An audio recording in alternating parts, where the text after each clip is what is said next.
Hello, this is your recap video for the lesson last week. So we talked about quite a lot actually in algebra stuff, sequences, gradient, talked about what algebra is for. We looked at the three types of algebra and in general around that, the equation of a straight line. Okay, let's have a look at those things. So first of all, sequences. Just wait for my computer to catch up. There you go. There are two types, remember those, the linear and the reverse of linear, which is called non-linear. And the linear type would be essentially just a times table, so 2n, 3n, 4n, 5n. And then we can have slight variations of those, so 2n plus 1, for example, would be a linear sequence. And remember, that would generate numbers that are just the same distance apart every time, because you just add 2 every time, just like the 2 times table. So 2n plus 1, the first term would be 2 times 1. Then is n other counting numbers, 1, 2, 3, 4, 5, etc. So 2n plus 1 is going to be 3, when n is 1. The second term is going to be 2 times 2 plus 1, which is 5, 2 times 3 plus 1, and so on. So just add 2 every time, because that's the 2 times table. The only difference is adding 1. It's going to shuffle it to the right a little. Then non-linear is where we have a sequence of numbers where the numbers they don't have the same difference between them. So here it's 2. For n squared, for example, the most common and useful one, the sequence has a different difference between the numbers every time. So 1, 4, 9, 16, the square numbers.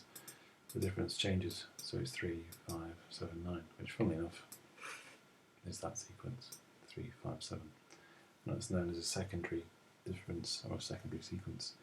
That pattern is actually very important in maths and comes up in the future, but there's just a very simple and early example of it. So there you go, there are two kinds of sequences. These are called the nth terms, and sometimes in an exam you'll be asked to write down what the nth term is when you're given the sequence of numbers, or they'll give you the nth term and ask you to write down the first few terms of the sequence. Gradient is next. Can you remember the definition of gradient?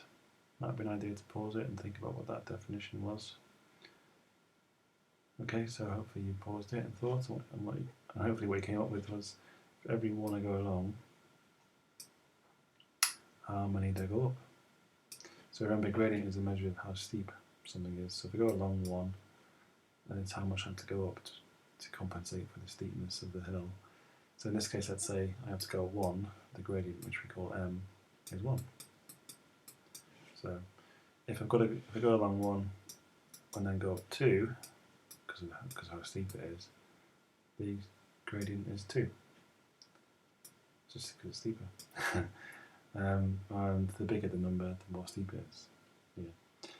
Another way to do that, like you said on Saturday, is angle, and that's something we'll look at in the future. So it's another way of measuring gradient, but we'll have a look at that in a different way in the future. Again, everything has a reverse, so these are all positive gradients, and naturally we can have a negative gradient, and that's where you go along 1, but then go down 1, or 2, or whatever. So go along 1 as usual, and if I go down 1, the gradient then becomes minus 1 to reflect the fact you're going downhill and not up. Okay, so the next thing is, what is algebra for? Why are we doing all this? We're now looking at algebra, what is the point of it? And when you ask people, they'll tell you that is to find x. But the question after that is, okay, I found x, then what? What do I do with it? What's the point of finding x? That's really the question. So 3x, I've got some examples here we're going to look at. Can you remember what algebra is for? Can you remember what I told you? But here, before we do that, we're going to look at some examples and get x, and then we're going to figure out, or remind ourselves, what it all means. So first one, 3x is 12. If you want to just pause it and have a go at these three yourself, and then I'll go through them. So hopefully you've unpaused. And first one, 3x is 12. So 3 times something is 12. That's what that's saying, isn't it? Remember, it's like the division. 12 divided by something. Sorry, 12 divided by 3 is something. So it's the same thing. If we wanted to divide 12 by 3, we'd ask ourselves, what do we need to multiply 3 by to get 12? So in division, we use this algebra trick. And that's what we're using now in algebra in real time. So 3x is 12, x is going to be 4, because 3 times 4 is 12. And I called that type 1 algebra, the most basic kind. Then this one below it, 2x plus 1 is 13, that's type 2 algebra. Here what we're trying to do is change it into type 1, because from type 1 we know we can get an answer. So 2x plus 1 is 13, what will 2x be? Well, it must be 12, mustn't it? Because 12 plus 1 is 13. So 2x is 12. Now this is type 1, 2x is 12, so therefore x must be 6. And the third one, funnily enough, is type 3 algebra. So this time we have the same thing on the left hand side, x number. But here we don't just have a number, we have also another x. So what we've got to do is change it into a type 2, then change that to type 1, and then from that we can get the answer. So to make this become a type 2, we need to get rid of this x, because that's what's different between it and the type 2. So we need to take this x from this side, and if we do that from the right hand side, we need to do that from the left hand side as well to balance it out. So that's going to give us 2x plus 1 on the left hand side, because we've taken an x from it, we've got 3 x's, and taking 1 off, that's going to give me 2x. That's equal to 3, now that x on the right hand side has gone. So 2x plus 1 is 3, well, now it's type 2. So 2x plus 1 is 3, that means that 2x must be 2, because 2 plus 1 is 3. Now it's type 1, and now 2 times something is 2, that something is 1. There we go. So we've done some algebra, in that we've figured out what x is, but really the question that a mathematician would want to know is, why have we done all that? What was the point of it? And that's what we're going to look at next. So what I've done is I've drawn a graph of two straight lines, y equals 3x plus 1, which is this one, and y equals 3x plus 1. Can you remember the two characteristics of the straight line? One is the intercept, or cut as I call it. So 1 is going to cut at 1. And this number, can you remember what this number represents? This was the gradient, so how steep it is. So this has got a gradient of 3, so every one it goes along, it goes up 3. You can see that's a lot more. Now this isn't very well drawn to scale, I'm afraid, so that reads as 2, but it should be 3. So I will show you the actual thing on the actual graph and you'll see why it works. Okay, so that's that one, and this one is cuts at 3, and this line is y equals x plus 3. Y equals x plus 3. So here it cuts at 3, there it is, and it's got a gradient of 1, so for every one it goes long, it goes up 1. Because it's 1x. I know, so we can't see the 1, we don't bother writing it, but it's 1x. Okay, so I've drawn those two. Why have I done that? Well, if we look at the two, we can see that they cross each other at this point. And if we had a graph to scale and we read what was the x coordinate of the place they crossed, we would see that was 1. How do I know that? Well, because we just did it on the previous page.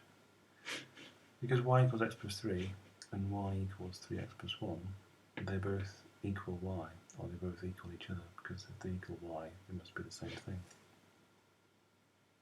So that's 3x plus 1 is equal to x plus 3. That must be true because they cross each other at that point, so they must equal each other. Another way of thinking about it, I'm not sure I said this, but if we write 2 times 5 is 10,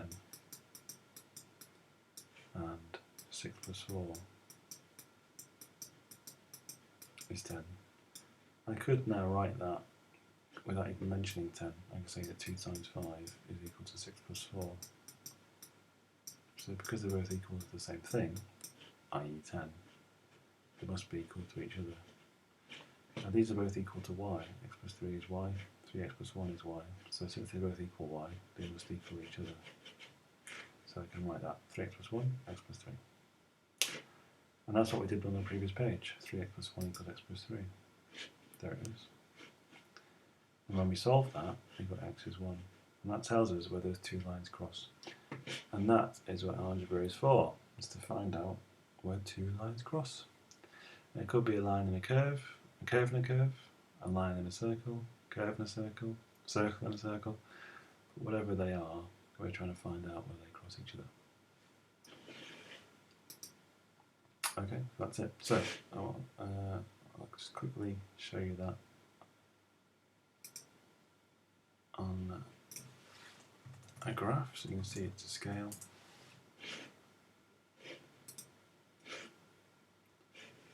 So we've got x plus 3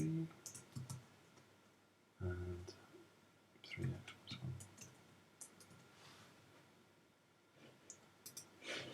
There you go. And we can see that's a bit better scaling. So you see the one that's the red one is 3x plus 1. So it goes along 1, goes up 3. See? Goes along 1, goes up 3. Cuts at 1, so that's 3x plus 1. And the blue one, x plus 3, goes along 1, goes up 1. Goes along 1, goes up 1. It's got a gradient of 1, and that cuts at 3. Now if we see where they cross each other, we will see that it's 1, 2, 3, 4, 5. So that's 1. Okay, so I hope that all helped. Any questions in the meantime, just let me know. I'll see you on Saturday.